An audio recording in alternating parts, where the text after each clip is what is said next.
Hello guys, आज हम ideal solution और नॉन आइडियल सॉल्यूशन को पढ़ेंगे। लास्ट लेक्चर में हम क्या पढ़े थे? Rawls law.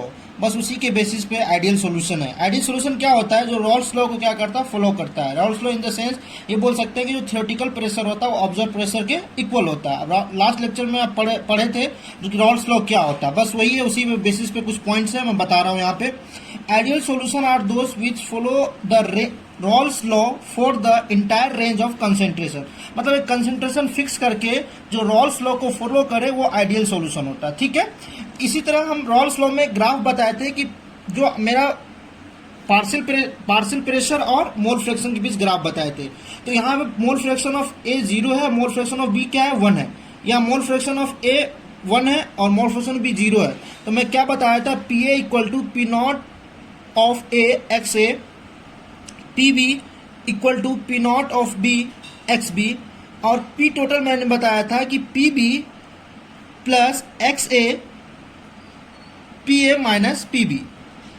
ये मैंने रॉल्स लॉ में लास्ट लेक्चर में बताया था। उसी तरह यहाँ पे पुट करेंगे। अगर x की वैल्यू 0 पुट कर रहे हैं तो पी नॉट 0 आ रहा है, पी ए 0 आ रहा है।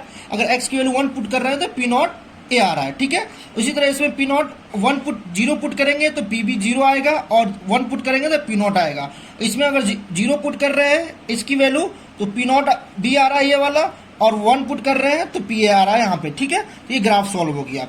उसी तरह आइडियल सॉल्यूशन जो होता है वो क्या करता है? थ्योरेटिकल प्रेशर ऑब्जर्व प्रेशर क्या होता है? इक्वल होता है। थ्योरेटिकल प्रेशर जो हम लास्ट लेक्चर में हम जो रॉल्स लॉ का फॉर्मूला देखे थे वही थ्योरेटिकल प्रेशर। थ्योरेटिकल प्रेशर जो होता है वो P total equal to P A plus P B या P not of X A plus P not of X B equal होता है।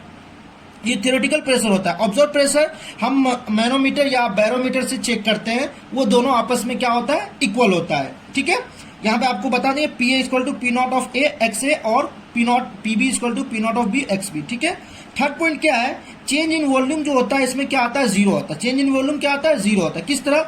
अगर मान लीजिए सोल्यूट का मैं 5 ml लूँ और सॉल्वेंट का 5 ml लूँ, दोनों को आपस में क्या करूँ? मिक्स करूँ तो 10 ml आएगा। ना वॉल्यूम श्रिंक करेगा ना एक्सपेंड करेगा। ठीक है, और यहाँ अब डेल्टा भी निकालना हो तो volume of solution minus volume of solute plus volume of solvent दोनों, क्योंकि इसमें ना अट्रैक्शन होता है ना ही रिपल्सन होता है। इसके कारण वॉल्यूम जो होता है जितना दोनों को मिक्स करेंगे उतना ही वॉल्यूम आएगा। ठीक है, अब हम फोर्थ पॉइंट के बारे में डिस्कस करते हैं। Ideal solutions are those in which intermolecular force of attraction A and B B equal to A B. मतलब क्या बोल रहे हैं कि सोल्यूट के बीच जो फोर्स ऑफ अट्रैक्शन होगा और सॉल्वेंट के बीच जो फोर्स ऑफ अट्रैक्शन होगा वो इक्वल होगा सोल्यूट और सॉल्वेंट के बीच। मान लेते हैं जैसे मान लीजिए कंटेनर ए के अंदर ए और ए है, और इसका मान लेते हैं सोल्यूट है, और प्लस ये मान लेते हैं सॉल्वेंट बी क्या है? सॉल्वेंट है बी। तो इस ए और ए के बीच जो फोर्स ऑफ अट्रैक्शन होगा और बी के बीच फोर्स ऑफ अट्रैक्शन होगा, इसको मिक्सअप करने के बाद मान लीजिए कंटेनर के अंदर ए और बी बन रहा है, तो उतना ही फोर्स ऑफ अट्रैक्शन ए और बी की। मान देखिए कि कोई चीज लिए, सॉल्यूशन लिए तो सॉल्यूशन बना लिए, ये क्या मेरा आ गया? सॉल्यूशन बन गया। क्या बन गया? सॉल्यूशन। तो सोल्यूट के पार्टिकल के बीच फोर्स ऑफ अट्रैक्शन होगा, तो जितना solute particle force of attraction होगा उतना ही सॉल्वेंट के बीच होगा। अगर दोनों को आपस में मिक्स करने के बाद जो मेरा सॉल्यूशन बना, तो सॉल्यूशन में जो पार्टिकल्स आएंगे ए और बी दोनों के पार्टिकल्स आएंगे, तो ए और बी के बीच जो फोर्स ऑफ अट्रैक्शन होगा वो इसके सबके इक्वल होगा। ठीक है, फोर्थ पॉइंट बात करते हैं। Ideal solutions are those in which change in enthalpy is delta. Enthalpy क्या होगा? 0 होगा। अब इंथैल्पी क्या होता है? अब इंथैल्पी स्टोरेज ऑफ एनर्जी होता है। जैसे मान लीजिए ए और ए प्लस बी और बी मिलके क्या बना होगा? 2AB। ठीक है, तो जितना इस बॉन्ड को तोड़ने में एनर्जी प्रोवाइड करना होगा, मान लीजिए इसको 10 जूल मैंने एनर्जी प्रोवाइड किया, इसको 10 जूल प्रोवाइड किया, तो इसके बीच जो फोर्स ऑफ अट्रैक्शन है, इसके बीच फोर्स ऑफ अट्रैक्शन है, वो इसके बीच जो फोर्स ऑफ अट्रैक्शन होगा, जितना इस दोनों को तोड़ने में लगेगा उतना ही इस दोनों को बी को तोड़ने में लगेगा, ब्रेक करने में लगेगा, उतना ही इसको ब्रेक करने में लगेगा। तो ये 10 + 10 कितना होगा? 20। इधर भी 10 होगा, तो 2 मोल्स है तो 10 × 20। मतलब जितना प्रोडक्ट का है उतना ही रिएक्टेंट का है। तो दोनों को अगर डिफरेंस लेंगे तो ऑलवेज क्या आएगा? डेल्टा जी 0 आएगा। ठीक है, अब एग्जाम्पल की बात कर लेते हैं। एग्जाम्पल में जैसे बेंजीन और टोलिन्स को आपस में मिलाएंगे तो वो आपस में ना अट्रैक्शन होता है ना रिपल्सन होता है। ठीक है, सेम होता है इसमें, है ना। तो तो ये बेंजीन और टोलेंस का रिएजेंट, जैसे बेंजीन का स्ट्रक्चर ये होता है, टोलेंस का, इस पे एक हाइड्रोजन हटा के CH3 लगा। वहीं पे एनहेक्सेन और एनहेप्टेन का एग्जांपल है, ठीक है। एक और यहां बात करते हैं, change 6 point, change in entropy is 0, मतलब delta S B, sorry delta क्या होगा, change in entropy is positive. कैसा आएगा, पॉजिटिव आएगा। अब चीजों को समझिए, क्या चीज बोल रहा था मैं कि एंट्रोपी का मतलब क्या होता है, रेंडमनेस। रेंडमनेस मतलब एक दूसरे से भागना। अगर मान लीजिए यहां पे देखिए जो मिक्सअप किए थे ए और ए के बीच, मान लीजिए सपोज एग्जांपल के तौर पे कोई चीज अगर कंटेनर में दो अलग अलग सॉल्वेंट है उसको आपस में मिलाएंगे तो रेंडमनेस और बढ़ जाएगा पार्टिकल्स का। तो इसमें चेंज इन एंथैल्पी क्या आ जाएगा, सॉरी चेंज इन एंट्रोपी क्या आ जाएगा, पॉजिटिव आ जाएगा, ठीक है। तो आइडियल सॉल्यूशन आपको पूरा समझ में आ गया। आइडियल सॉल्यूशन कुछ नहीं करना है, बस आइडियल सॉल्यूशन में जो रॉल्स लॉ को फॉलो करेगा और force of attraction between molecules, solute और सॉल्वेंट इक्वल टू होगा सोल्यूट और सॉल्वेंट के बीच। एंथैल्पी क्या होगा, 0 होगा। एंट्रोपी क्या होगा, पॉजिटिव आएगा, क्योंकि रेंडमनेस, दो चीज को आपस में मिक्स करने पर रेंडमनेस और बढ़ जाता है, ठीक है। अब हम बात करेंगे नॉन आइडियल सॉल्यूशन। तो नॉन आइडियल सॉल्यूशन में क्या होता है, पी थ्योरेटिकल और पी ऑब्जर्वेशन आपस में इक्वल नहीं होता। जो थ्योरेटिकल प्रेशर लिए हम और ऑब्जर्वेशन जो हम करेंगे, ऑब्जर्व करेंगे, मतलब बैरोमीटर हो या मैनोमीटर से, तो वो आपस में इक्वल नहीं आएगा। इसमें दो कंडीशन हो सकता है। क्या कंडीशन, ऑब्जर्वेशन जो प्रेशर होगा वो थ्योरेटिकल से ज्यादा होगा और ऑब्जर्वेशन प्रेशर जो होगा थ्योरेटिकल से कम होगा। तो जो ऑब्जर्वेशन प्रेशर जो होगा ज्यादा होगा उसे बोलते हैं positive deviated non ideal solution. मतलब पॉजिटिव डेविएटेड जो आइडियल का जो ग्राफ है, मेरा आइडियल गैस का जो ग्राफ है, उसमें क्या होगा, ग्राफ में वो अपर की तरफ एक्सपेंड कर जाएगा। जैसे एग्जांपल को तो आपको समझाते हैं। जैसे मान लीजिए पिछले लेक्चर में आप पढ़े थे, लास्ट लेक्चर में, कि ये ग्राफ था मेरा, है ना। तो पॉजिटिव डेविएशन में क्या होगा, ऊपर चला जाएगा ग्राफ, ठीक है, इससे ऊपर चला जाएगा ग्राफ, क्योंकि ये एक्सपेंड कर रहा है प्रेशर, ठीक है। अब इसी चीज में हम समझते हैं चीजों को कि अब क्या होता है। अब इसमें अलग अलग टॉपिक स्टार्ट करते हैं। एक मतलब पॉजिटिव डेविएशन पढ़ेंगे और एक मतलब negative deviation. Positive deviated non ideal solution के बारे में स्टडी करते हैं, ठीक है। इसमें पहला पॉइंट क्या है, नॉन आइडियल सॉल्यूशन का मतलब ये होता है जो रॉल्स लॉ को फ्लो ना करे। लिख देता हूं, मैं डिफिनेशन लिख देता हूं, ठीक है। तो नॉन आइडियल सॉल्यूशन का डिफिनेशन है, non ideal solution does not obey Raoult's law over the entire range of concentration, then it is called non ideal solution. मतलब ये जो है रॉल्स लॉ को फॉलो नहीं करता है, ठीक है। ये रॉल्स लॉ को क्या करता है, फॉलो नहीं करता है। तो मतलब इसमें क्या हो जाएगा, अब हम बात कर रहे हैं positive deviated non ideal solution के बारे में, ठीक है। तो इसमें पहला केस देखते हैं, जो पी टोटल होगा, पी टोटल क्या होगा, वो ग्रेटर देन होगा पीए प्लस पीबी से। मतलब क्या होगा, एक्सपेंड करेगा, प्रेशर क्या करेगा, एक्सपेंड करेगा, ठीक है। मतलब बोल सकते हैं इसको P total is greater than P A naught X A plus P naught B X B, ठीक है। सेकेंड बात करते हैं, जो फोर्स ऑफ अट्रैक्शन क्या होगा, force of attraction between A and B B is greater than A B. मतलब क्या बोल रहे हैं कि जो पार्टिकल्स ए और ए, मतलब मान लेते हैं सोल्यूट पार्टिकल्स है, और प्लस यहां पे बी क्या है, मेरा सॉल्वेंट। तो क्या बोल रहे हैं कि ए और ए के बीच जो फोर्स ऑफ अट्रैक्शन होगा और बी के बीच फोर्स ऑफ अट्रैक्शन होगा वो ज्यादा होगा एज कम्पेयर टू अगर दोनों को मिक्सअप करेंगे तो ये आपस में मिक्स होना नहीं चाहेगा, ए और बी नहीं बनना चाहेगा। ए और बी नहीं, मतलब एक दूसरे के बीच क्या होगा, रिपल्सन हो जाएगा, मतलब एक दूसरे से दूर जाना चाहेगा। दूर जाना चाहेगा तो वेपर प्रेशर क्या होगा, ज्यादा बनेगा। मेरा जो टोटल प्रेशर होगा, पी टोटल जो होगा ज्यादा हो जाएगा मेरे, है ना। पी टोटल क्या होगा, ज्यादा हो जाएगा मेरे ऑब्जर्व प्रेशर। टोटल क्या हो जाएगा, टोटल प्रेशर क्या हो जाएगा मेरा, ज्यादा आ जाएगा। जैसे देखिए P not of A X A plus P not of B X B. क्यों ज्यादा आ जाएगा, क्योंकि देखिए इसके बीच रिपल्सन है, तो रिपल्सन है तो यहाँ पे वेपर ज्यादा बनेगा, तो यहाँ पे प्रेशर ज्यादा अप्लाइड करेगा, क्योंकि ए और ए के बीच फोर्स ऑफ अट्रैक्शन है ज्यादा है, इस दोनों के बीच फोर्स ऑफ अट्रैक्शन ज्यादा एज कम्पेयर टू ए और बी के बीच। यहाँ पे फोर्स ऑफ अट्रैक्शन है, यहाँ फोर्स ऑफ अट्रैक्शन है, बट यहाँ पे फोर्स ऑफ अट्रैक्शन कम है, क्योंकि ये एक दूसरे से मिक्सअप नहीं होना चाहते हैं, ठीक है। अब आगे इसमें थर्ड पॉइंट बात करते हैं। थर्ड पॉइंट कि change in volume, change in volume क्या होगा, पॉजिटिव आएगा। क्या आएगा, पॉजिटिव। मतलब डेल्टा वी जो होगा वो कैसा आएगा, पॉजिटिव। डेल्टा वी क्या आएगा मेरा, पॉजिटिव आएगा। ठीक है, क्यों पॉजिटिव आएगा अब समझते हैं। मान लीजिए 5 ml ये लिया प्लस 5 ml ये लिया, सोल्यूट लिया 5 ml और 5 ml क्या लिया, सॉल्वेंट लिया। तो अगर दोनों को मिक्सअप किए, क्या किए, दोनों को आपस में मिक्स किए, तो अब देखिए ये दोनों आपस में मिलना नहीं चाहेगा। तो मिलना चाहेगा, एक दूसरे से दूर होगा तो मेरा वॉल्यूम इंक्रीज कर जाएगा। तो ये 5 ml प्लस 5 ml 10 ml नहीं आके ये 10 ml से क्या होगा, ज्यादा आएगा। 10 ml से क्या होगा, 10 ml से क्या होगा, ज्यादा आएगा। ठीक है, मतलब ये मिक्सअप करेंगे तो 5 ml नहीं, 5 ml प्लस 5 ml 10 ml होना चाहिए, बट मुझे पता चला बाद में कि 10 ml नहीं हो रहा है, 10 ml से क्या हो रहा है, ज्यादा हो रहा है। क्यों ज्यादा हो रहा है, बिकॉज ऑफ इस दोनों के बीच क्या है, रिपल्सन आ गया। ठीक है, तो मेरा डेल्टा भी क्या आ जाएगा, पॉजिटिव आ जाएगा।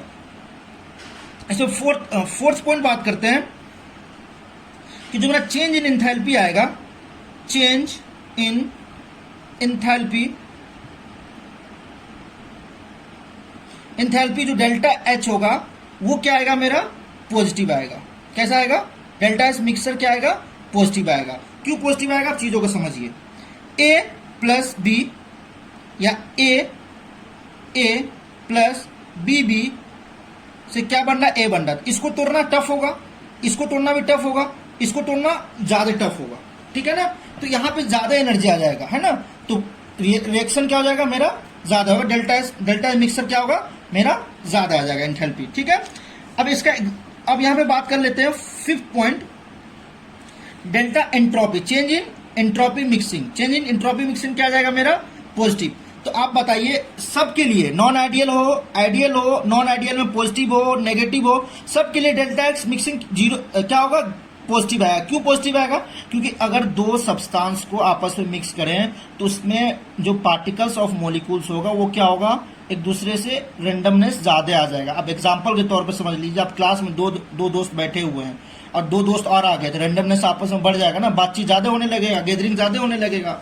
ठीक है, ये पे आप ग्राफ की बात कर लेते हैं। 1.6 पॉइंट और है, वो क्या है, गिव्स फ्री एनर्जी। क्या है, delta H gives free energy mixing, वो क्या होगा, नेगेटिव आएगा। क्या आएगा, नेगेटिव आएगा। ठीक है, अब एग्जाम्पल की बात करते हैं। यहाँ पे किसकी बात करते हैं, एग्जाम्पल की। एग्जाम्पल में क्या आता है मेरा, वाटर प्लस मिथेनॉल। सेकेंड में आएगा water plus ethanol, water plus methanol. Second में वाटर प्लस मिथेनॉल, या बोल सकते हैं थर्ड में बोल सकते हैं क्लोरोफॉर्म ले लीजिए प्लस टेट्रा क्लोरो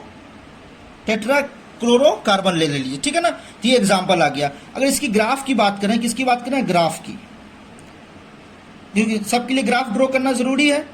तो देखिए ग्राफ क्या होगा, ये देखिए, ये मेरा क्या था, रॉल्स लॉ का ग्राफ था, आइडियल सोल्यूशन का ग्राफ था। ये मेरा क्या था, आइडियल सोल्यूशन का ग्राफ था।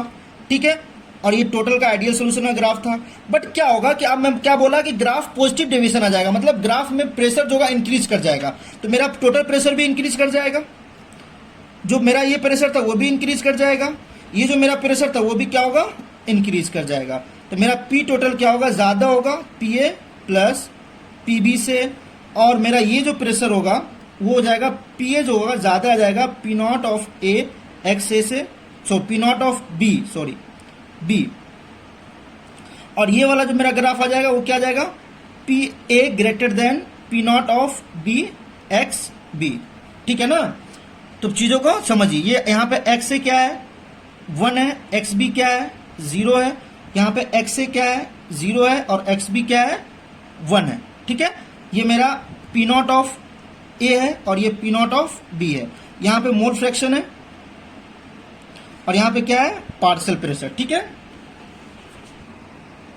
अब बात करते हैं पॉजिटिव डेविएशन समझ में आ गया। अब बात करते हैं नेगेटिव डेविएशन की। नेगेटिव डेविएशन क्या होगा, टोटल प्रेशर जो मेरा आएगा वो लेस देन होगा किससे, जो मेरा ऑब्जर्व प्रेशर होगा। ठीक है, ऑब्जर्व प्रेशर मेरा टोटल प्रेशर क्या होगा, कम आएगा। जैसे P not of A X A plus P not of B X B से क्या होगा, ये कम होगा। मेरा ग्राफ जो होगा वो नीचे आ जाएगा। क्या होगा, मेरा टोटल का जो ग्राफ होगा वो नीचे आ जाएगा। ठीक है, तो पी ए लेस देन होगा पी नॉट ऑफ एक्स है, और पी बी क्या होगा, P not of X B आएगा।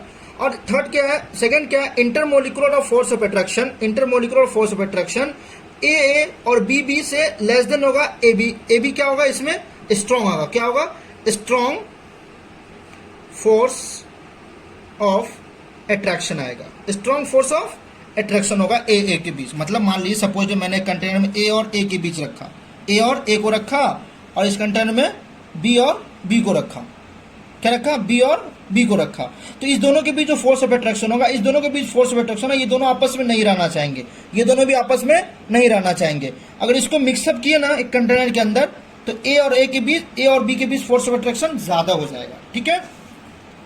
तो जब फोर्स ऑफ अट्रैक्शन इसमें ज्यादा होगा तो क्या होगा, आपस में श्रिंक होंगे ना, तो फाइनल वॉल्यूम जो आएगा मेरा वो कम आएगा as compared to initial volume के समेशन के, ठीक है, इनिशियल वॉल्यूम के समेशन में कम होगा। यहाँ थर्ड पॉइंट बात कर लेते हैं, change in volume, change in volume is less than zero. मतलब कैसा आ जाएगा, डेल्टा वी कैसा, डेल्टा वी मेरा कैसा आ जाएगा, नेगेटिव आ जाएगा, कैसा आ जाएगा मेरा, डेल्टा वी नेगेटिव आ जाएगा, ठीक है।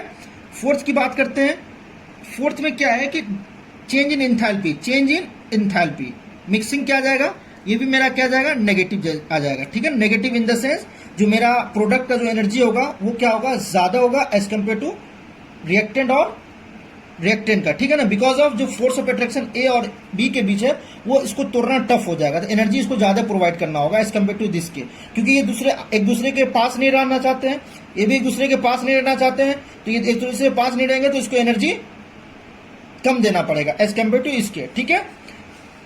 अब फिफ्थ बात करते हैं, change in entropy, change in entropy क्या आएगा, वो भी आपको क्या पता है, हमेशा चेंज इन एंट्रोपी कैसा होगा, पॉजिटिव होगा, याद रख। क्यों चेंज इन एंट्रोपी पॉजिटिव होगा, मान लीजिए मान लीजिए आप अलग अलग, आपका जो फ्रेंड है वो कहीं और है, आप कहीं और हैं, आप एक दूसरे के पास आए, तो जब पास आएंगे तो क्या होगा, आप एक दूसरे से क्या कहते हैं, बात ज्यादा करेंगे, तो बात ज्यादा करेंगे, एंट्रोपी इंक्रीज करेगा, ठीक है।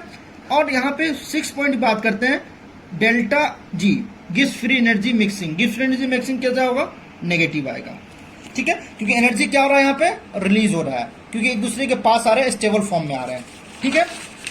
अब ग्राफ की बात कर लेते हैं, तो ग्राफ इसमें कैसे आएगा, एग्जाम के पॉइंट ऑफ व्यू, बोर्ड के एग्जाम में पॉइंट ऑफ व्यू से बहुत इंपॉर्टेंट है ये टॉपिक, क्योंकि इसी से क्वेश्चन आता है ज्यादा ग्राफ से ही। तो मैंने रोल्स लॉ क्या बताया था, रोल्स लॉ में ग्राफ क्या होगा, स्ट्रेट लाइन आएगा, रोल्स लॉ में ग्राफ कैसा आएगा, स्ट्रेट लाइन आएगा। तो इसमें क्या होगा, टोटल प्रेशर जो होगा वो डिक्रीज कर जाएगा एज कंपेयर टू पहले वाले के, तो मेरा जो पी टोटल आएगा वो क्या होगा, कम हो जाएगा, P A plus P B से।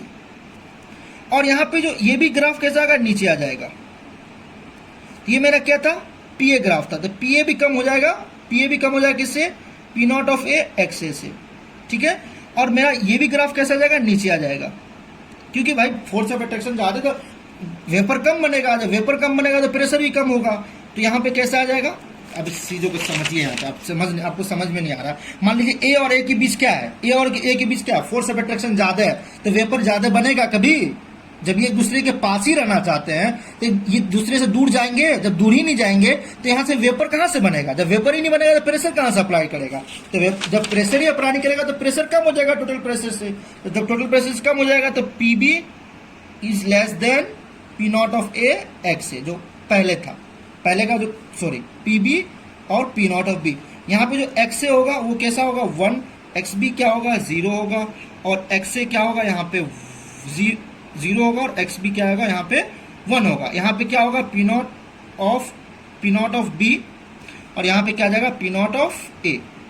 ये क्या मेरा मोल फ्रैक्शन है, ठीक है। और ये मेरा क्या है, पार्शियल प्रेशर है, आइडियल सॉल्यूशन और आइडियल सॉल्यूशन पढ़ चुके हैं आप। नया टॉपिक स्टार्ट करते हैं, कोलिगेटिव प्रॉपर्टीज। कोलिगेटिव प्रॉपर्टीज का मतलब ये होता है कि जो आपका जितने भी क्या कहते हैं सॉल्यूशन होगा, या वो किस पे डिपेंड करेगा, उसके सोल्यूट के पार्टिकल पे डिपेंड करेगा, ठीक है। लेकिन all these particles depend on the number of solute particle irrespectively of their nature relative to the total number of particle present in the solution, ठीक है, कि कितने नंबर ऑफ पार्टिकल सॉल्यूशन में प्रेजेंट है सोल्यूट के, उस पर depend करेगा। इस पे हम it is called colligative properties. ठीक है, इसमें हम चार चीज पढ़ेंगे। कौन कौन? Relative lowering vapour pressure. Relative lowering vapour pressure का मतलब ये हुआ कि जो मेरा ओरिजिनल वेपर प्रेशर था उसमें सॉलिड पार्टिकल्स को डालने के बाद कि उसका वेपर प्रेशर किस डिक्रीज करेगा। ठीक है, और एलिवेशन इन बॉइलिंग पॉइंट, मतलब आप पहले वाटर को बॉयल कर रहे थे, उसमें कुछ चीनी डाल दिए तो उसका क्या होगा, बॉइलिंग पॉइंट इंक्रीज कर जाएगा। तो उसको पढ़ेंगे क्योंकि शुगर के पार्टिकल्स आ जाएंगे उसमें। अब डिप्रेशन इन फ्रीजिंग पॉइंट। तो डिप्रेशन इन फ्रीजिंग पॉइंट का मतलब ये हुआ कि कोई भी चीज मान लीजिए पहले 0 डिग्री पे फ्रीज हो रहा था, उसमें कोई पार्टिकल डालने के बाद वो क्या होगा, फ्रीजिंग पॉइंट उसका नेगेटिव में घट जाएगा, कम हो जाएगा, -2, -5, -6 पे उसको क्या कहते हैं, फ्रीज होने लगेगा। और एक ऑस्मेटिक प्रेशर पढ़ेंगे। ठीक है, तो इस बार स्टार्ट करते हैं।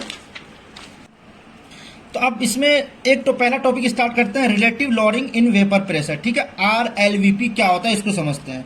क्या होता है कि वेपर प्रेशर मैंने मान लेते हैं, मतलब जो सॉल्वेंट था उसका वेपर प्रेशर मान लेते हैं P08 था, तो बाद में कोई पार्टिकल कोई सॉलिड पार्टिकल्स मिलाया। जब सॉलिड पार्टिकल्स मान लीजिए सपोज मैंने कंटेनर लिया, कंटेनर तो यहाँ क्या था, पहले सॉल्वेंट के पार्टिकल थे। सिर्फ किसके पार्टिकल थे? सॉल्वेंट के पार्टिकल। इसमें क्या थे? सिर्फ सॉल्वेंट। तो सॉल्वेंट के पार्टिकल आसानी से वेपर बन रहे थे, तो आसानी से वेपर प्रेशर अप्लाइड कर रहा था। वेपर प्रेशर क्या आसानी से अप्लाई होता। मान लेते हैं यहाँ वेपर प्रेशर PA0 था। बाद में क्या हुआ कि इसमें क्या किया, मैंने सॉलिड के पार्टिकल्स डाल दिए। क्या किए? मैंने जो सॉलिड्स के पार्टिकल्स मैंने डाल दिया। तो सॉलिड्स के जैसे पार्टिकल मैं डाला इसके अंदर, तो क्या होगा कि इसके सरफेस जो पार्टिकल्स आ जाएगा, तो इसके जो वेपर बनने की जो टेंडेंसी है, ये जो सॉलिड पार्टिकल्स है सॉलिड के, वो क्या करेगा, वेपर प्रेशर को रोक देगा, वेपर प्रेशर नहीं बनने देगा। समझ में आ रहा है? वेपर प्रेशर नहीं बनने देगा, कम बनने देगा। तो मान लेते हैं वेपर प्रेशर घट के PA हो गया। क्या हो गया? वेपर प्रेशर घट के PA हो गया। तो मेरा डेल्टा P जो आएगा, मेरा डेल्टा P कितना वेपर प्रेशर घटा, उसे ही रिलेटिव रोलिंग, मतलब इसके रिस्पेक्ट में कितना वेपर प्रेशर इसका आया। तो मान लेते हैं P0A था, तो घट के कितना हो गया, PA हो गया। आपको पता है PA क्या होता है? Is directly mole fraction of A। इसके मोल फ्रैक्शन इक्वल होता है, मैंने पिछले लेक्चर में बताया था।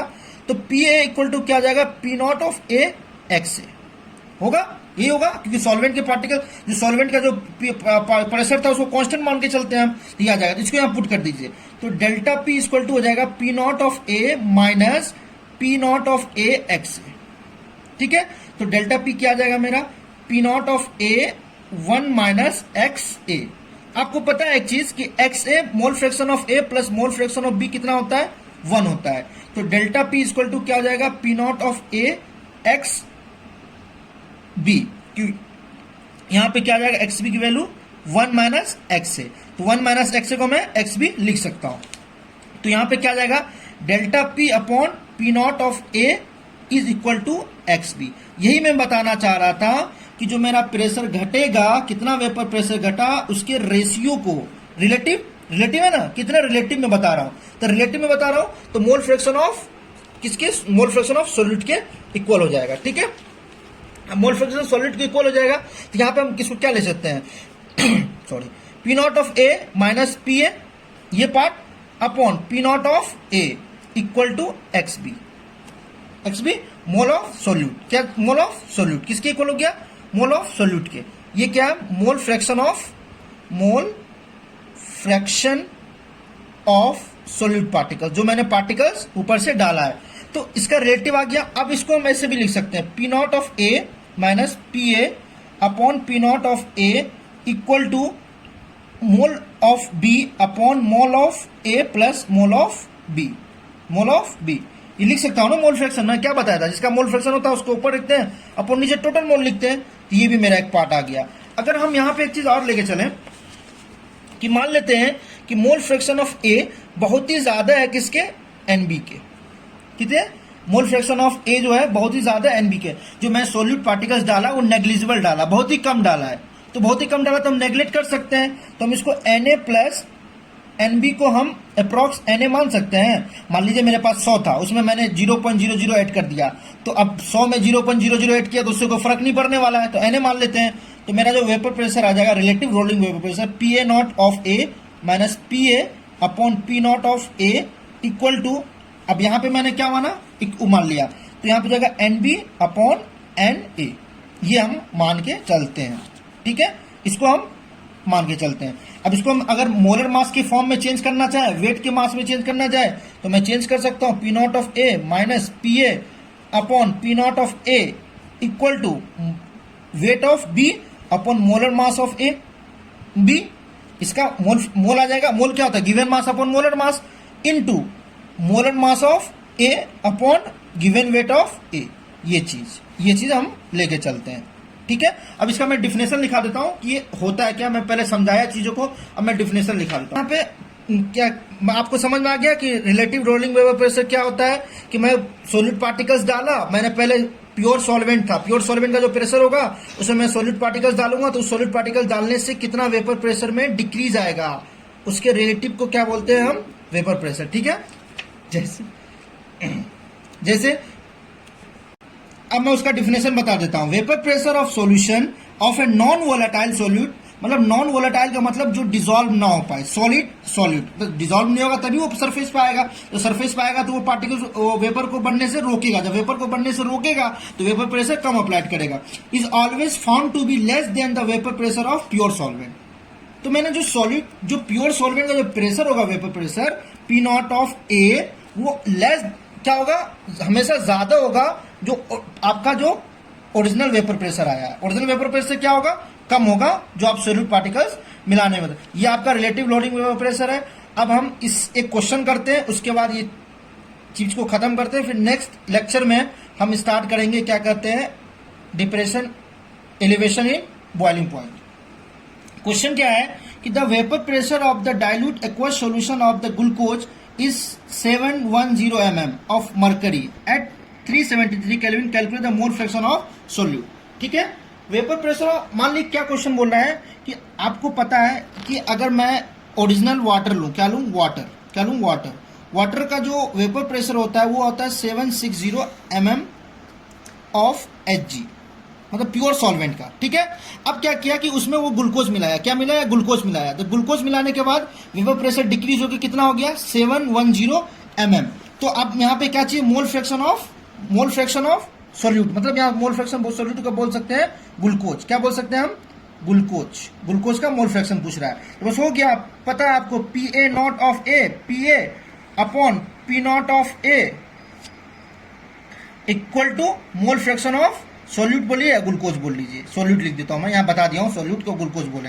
तो मैंने ओरिजिनल वाटर का कितना होता है 760 minus 710 upon 760 equal to mole fraction of solute. जब इसको सॉल्व कीजिएगा तो मोल फ्रैक्शन ऑफ सॉल्यूट मेरा आ जाएगा यहां से इक्वल टू 0.0657। अब मोल फ्रैक्शन आ गया था, मोल निकाल सकते हैं, क्योंकि आपको पता है कि मोल निकाल सकते हैं, ऐसे मोल निकाल सकते हैं तो मोलेलिटी भी निकाल सकते हैं। मोलेलिटी निकालने के बाद हम सब चीज यहां से कैलकुलेशन कर सकते हैं। अब यहाँ ये रिलेटिव लोडिंग वेपर प्रेशर खत्म हो गया। अब हम नेक्स्ट लेक्चर में स्टार्ट करेंगे एलिवेशन इन बॉइलिंग पॉइंट।